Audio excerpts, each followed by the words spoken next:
साथियों, आप देख रहे हैं माइफ जोन यूट्यूब चैनल को। आज की वीडियो में हम लोग जो बात करने वाले हैं, जो भी यूनिवर्सिटीज़ के स्टूडेंट हैं पार्ट 1 में हैं, खास करके उनके लिए यह वीडियो होने वाला है कि आप पासिंग मार्क्स एग्ज़ाम को कैसे पास करें, कितना नंबर लाएंगे तो आप लोग पास करेंगे, कितना नंबर नहीं लाएंगे या फिर कम नंबर लाएंगे तो फेल हो जाएंगे, फेल हो जाते हैं उसके बाद आपको क्या करना होता है, सारी चीज़ें डिस्कस करेंगे। तो चलिए वीडियो को स्टार्ट कर लेते हैं।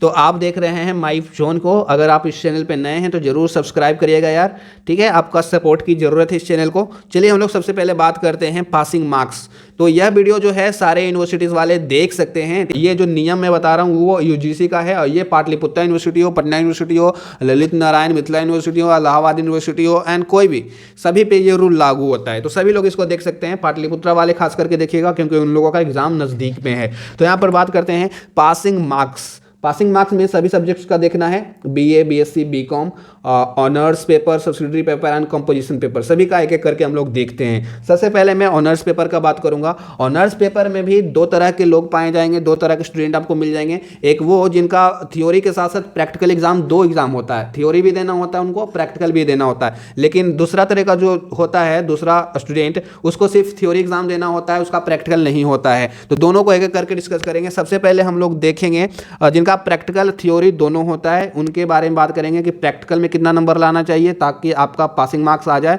थ्योरी में कितना नंबर आए ताकि आप पास हो जाएं। तो यहाँ पर ऑनर्स पेपर का बात किया जाए तो सभी का ऑनर्स पेपर जो होता है अलग होता है। किसी का हिस्ट्री ऑनर्स होता है, किसी का जूलॉजी ऑनर्स होता है, किसी का chemistry honours, math honours, Hindi honours और इंग्लिश ऑनर्स। तो सभी अपना अपना ऑनर्स देख लेना। यहाँ पर सभी के लिए एक ही रूल लागू है। तो यहाँ पर देखिए, सबसे पहले बात कर लेते हैं उन लोगों का जिनका थ्योरी के साथ साथ प्रैक्टिकल एग्जाम दोनों होना है। जैसे कि बीएससी के जितने भी सब्जेक्ट हैं उसमें से सभी में लगभग होता ही है, प्रैक्टिकल एग्जाम भी होता है, थ्योरी एग्जाम भी होता है। साइकोलॉजी एक विषय हो गया है, उसमें भी आपको थ्योरी एग्जाम, प्रैक्टिकल एग्जाम दोनों होता है। बाकी history honours, political science honours, geography honours, ये सभी चीज़ों में आपका प्रैक्टिकल एग्जाम नहीं होता है, तो वो इस कैटेगरी में आ जाएंगे, ठीक है। तो आपको तो इतना पता ही होगा कि ऑनर्स पेपर दो पेपर का होता है, पेपर 1 एंड पेपर 2, एंड दोनों पेपर्स जो होते हैं 100 मार्क्स के होते हैं। मतलब 200 नंबर का आपका क्या होता है, ऑनर्स पेपर्स होता है। इतना तो आपको बेसिक चीज़ें पता होनी चाहिए। तो 200 नंबर्स में से आपको 50 नंबर का क्या होता है, प्रैक्टिकल एग्जाम लेते हैं। तो प्रैक्टिकल में जो होता है कोई भी फेल नहीं होता है। टीचर्स जो लोग होते हैं, कॉलेज के जो भी टीचर्स होते हैं वो पास कर देते हैं। जो बना कर देता है, प्रैक्टिकल जमा करता है, उसका नंबर ज़्यादा आता है। जो प्रैक्टिकल नहीं बनाता, जमा नहीं करता, उसको सिर्फ पासिंग मार्क्स, जैसे कि 25 मार्क्स दे दिया 50 मार्क्स में से, वैसे करके पास कर दिया जाता है। प्रैक्टिकल में कोई फेल नहीं होता है। जो मेन मुद्दा आता है थ्योरी एग्जाम में आपको कितना लाना है। थ्योरी एग्जाम जैसे कि देखिए 200 नंबर का आपका एग्जाम था, जिसमें से 50 नंबर का तो प्रैक्टिकल हो गया। आप इसमें से 50 घटाएंगे 200 मार्क्स में तो 150 बचा। 150 का आपका थ्योरी एग्जाम होगा, जिसमें से कम आपको 67 नंबर लाने हैं। 67 नंबर से कम लाइएगा तो फिर आप फेल के कैटेगरी में आ जाइएगा। तो आपको 67 नंबर ले आने हैं। तो इसमें क्या होता है ना कि जिसका मान लीजिए 67 से कम आता है, 60 आता है, 62 आता है, 65 आता है, तो उन लोगों को ग्रेस मार्क दे करके पास कर दिया जाता है। लेकिन जिन लोगों का 50-40 आता है तो 20-20 नंबर ग्रेस मार्क्स नहीं दिया जाता है, कम से कम 5 नंबर, 6 नंबर, ऐसे करके ग्रेस मार्क्स देकर पास कर दिया जाता है। तो आप लोग को बस इतना ध्यान रखना है ना कि 67 नंबर जो है आपका डेडलाइन है, इससे कम नहीं लाना है, इससे आपको ज़्यादा लाना है। और हाँ, बहुत सारे लोगों का क्वेश्चन ये भी रहता है कि आपके ऑनर्स पेपर में 2 पेपर्स होते हैं, पेपर 1 एंड पेपर 2। तो आपको यह क्वेश्चन है कि पेपर 1 एंड पेपर 2 दोनों को मिला करके क्या हम लोग 67 नंबर लाएंगे तो पास हो जाएंगे। तो हाँ, दोनों पेपर्स में आप लोग मिला के लाइएगा 67 नंबर। आपको बस 67 नंबर लाना है 150 नंबर में। पेपर 1 एंड मान लीजिए किसी का पेपर 1 खराब हो जाता है, उसमें बहुत कम नंबर आता है, लेकिन पेपर 2 में अच्छा नंबर आता है, तो दोनों को मिला के कम से कम 67 आना चाहिए। बस इतना है, आप लोग ध्यान में रखिएगा। इसके बाद हम लोग बात करते हैं जो जिनका प्रैक्टिकल नहीं है, सिर्फ थ्योरी एग्जाम ही है और उनका 200 नंबर का एग्जाम होगा, कोई प्रैक्टिकल नहीं है। तो इन लोगों का भी 2 पेपर होगा, paper 1 and paper 2। Paper 1 and paper 2 दोनों 100 मार्क्स का होगा, टोटल 200 मार्क्स का होगा। 200 मार्क्स में से आपको 90 कम से कम लाना है। 90 से कम लाइएगा तो फिर फेल के कैटेगरी में आ जाइएगा। 90 आपका कम से कम लाना ही पड़ेगा। 90 से ज़्यादा लाइएगा तो फिर अच्छी बात है, आपका परसेंटाइल जो होगा वो बढ़ जाएगा, लेकिन 90 से कम वाले को फेल के कैटेगरी में रख दिया जाता है। और ये कन्फ्यूज़न दिमाग में नहीं रहना चाहिए। मान लीजिए कोई कहता है कि मेरा पेपर 1 में बहुत ख़राब गया है, जैसे कि पेपर 1 में मेरा सिर्फ 20 नंबर आया है, पेपर 2 में मेरा 70 नंबर आया है, तो मिला के आपको 90 आनी चाहिए, ठीक है। मिला के आपके अगर 90 आ जाते हैं आप पास हो जाएंगे, ठीक है। ऐसे करना है। चेक कर ऑनर्स पेपर का आपको आई होप समझ में आ गया होगा, दोनों लोगों का, जिनका प्रैक्टिकल है, जिनका प्रैक्टिकल नहीं है, दोनों लोगों का। अभी हम लोग बात कर लेते हैं सब्सिडरी में। सब्सिडरी में आपके 2 सब्जेक्ट का एग्जाम होता है। आपके 2 सब्सिडरी होंगे। कौन कौन से सब्जेक्ट हैं ये आपको पता होगा। आप अपने एग्जाम फॉर्म, अपने एडमिट कार्ड वगैरह में देख लीजिएगा कि आपका कौन कौन सा सब्सिडरी है। सभी का अलग अलग होता है, तो अपना देख लेना। सब्सिडरी में भी क्या होता है, बहुत लोगों का प्रैक्टिकल एग्जाम होता है, बहुत लोगों का प्रैक्टिकल एग्जाम नहीं होता है। तो आपके सब्सिडरी के 2 पेपर होते हैं, इतना तो आपको मालूम होगा। दोनों 100-100 मार्क्स का होता है, ठीक है। तो दोनों को एक एक करके हम लोग देखते हैं। तो पहले सब्सिडरी को हम लोग देखते हैं। सब्सिडरी में जिनका प्रैक्टिकल एग्जाम होता है, जिनका प्रैक्टिकल एग्जाम नहीं होता है, दोनों तरह के लोग मिल जाएंगे। जैसे कि देखिए, किसी का बॉटनी सब्सिडरी है, किसी का जूलॉजी सब्सिडरी है, किसी का केमिस्ट्री सब्सिडरी है, तो उनको प्रैक्टिकल एग्जाम सब्सिडरी में भी होगा। और जैसा कि मैंने बताया, आपका सब्सिडरी का जो होगा 100 मार्क्स का एग्जाम होगा, जिसमें से 25 मार्क्स का आपका प्रैक्टिकल होगा, ठीक है, प्रैक्टिकल एग्जाम होगा। और 75 मार्क्स का आपका क्या होगा, रिटेन एग्जाम होगा। तो प्रैक्टिकल में आपको इतना ध्यान नहीं देना, प्रैक्टिकल में कॉलेज वाले पास कर देते हैं। अब बात करते हैं थ्योरी एग्जाम में आपको कितना लाना है। 75 मार्क्स का आपका सिर्फ होगा थ्योरी का एग्जाम। उसमें से आपका जो मिनिमम स्कोरिंग मार्क्स है ना, 23 मार्क्स लाना पड़ेगा, ठीक है। आपको 75 में से 23 मार्क्स लाना पड़ेगा, इससे कम नहीं ला सकते हैं। अब बात कर लेते हैं जिनका प्रैक्टिकल नहीं है, जिनको सब्सिडरी में सब्सिडरी का जो पेपर है वो आपको पूरा थ्योरी ही देना है बिना प्रैक्टिकल के। उसका 100 मार्क्स का एग्जाम होगा, और 100 मार्क्स में से आपको कम से कम 33 मार्क्स, जो 33 मार्क्स है वो मिनिमम है, पासिंग मार्क है, इसको लाना है। तो मैंने आपको बताया कि सब्सिडरी 2 सब्जेक्ट का होता है। जैसे कि मैं कोई इसी का एग्जांपल ले लेता हूँ। जैसे कि किसी का जूलॉजी ऑनर्स है और सब्सिडरी में लिया है बॉटनी, एंड उसके बाद आपका कोई लिया है केमिस्ट्री। तो ये आपके 2 सब्सिडरी सब्जेक्ट हो जाएंगे, ठीक है। दोनों सब्सिडरी में 100-100 मार्क्स का होना है। तो दोनों का यहाँ पर मैंने लिख दिया, सब्सिडरी 1, सब्सिडरी 2। आपका सब्सिडरी में प्रैक्टिकल हो भी सकता है, नहीं भी हो सकता है, वो सब्जेक्ट पे डिपेंड करता है आपने कौन सा सब्जेक्ट सब्सिडरी में लिया है। जिन लोगों का प्रैक्टिकल है वो इधर देखेंगे, जिन लोगों का प्रैक्टिकल नहीं है वो इस वाले को देखेंगे। दोनों सब्सिडरी में यही करना होगा आपको। उसके बाद लास्ट में आता है कंपोजिशन सब्जेक्ट। कंपोजिशन सब्जेक्ट अब डिपेंड करता है, सभी का अलग अलग होगा, जिसमें से 50 मार्क्स हिंदी, 50 मार्क्स इंग्लिश बहुत लोगों का होगा।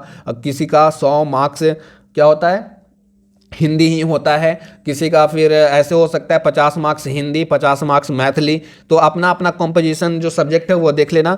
तो यहाँ पर देखिए, 50 मार्क्स जिनका हिंदी है उनको 50 में से कम 15 लाना जो है कंपलसरी है, ओके। 50 में से कितना, 15 लाना कंपलसरी है। और जो इनका 50 मार्क्स इंग्लिश है उनको 50 में से 15 लाना कंपलसरी है। तो यहाँ पर जनरल है कि 50 में 15 लाना जरूरी है, 50 में 15 लाना जरूरी है। तो ये आपका 50 मार्क्स हिंदी इंग्लिश है, तो टोटल पासिंग मार्क्स आपका 33 है, ठीक है। जैसे कि किसी का 50 मार्क्स हिंदी, 50 मार्क्स इंग्लिश है, तो टोटल 100 मार्क्स का एग्जाम होगा। 100 में से आपको 100 में से 33 मार्क्स लाना है, ठीक है। मान ली जाए कोई हिंदी में 15 ही लाता है, इंग्लिश में भी 15 ही लाता है, उसका टोटल हो गया 30 नंबर, फिर भी फेल। कैसे, आपको जो लाना है ना, इन दोनों को मिला करके आपको टोटल 33 मार्क्स से ज़्यादा लाना है। ये आपका पासिंग मार्क्स है। आप 30 नंबर लाते हैं फिर भी फेल हो जाते हैं। ये तो आपका सब्जेक्ट वाइज मैंने बताया है कि आपको सब्जेक्ट वाइज इतना कंपलसरी, इतना लाना जरूरी है।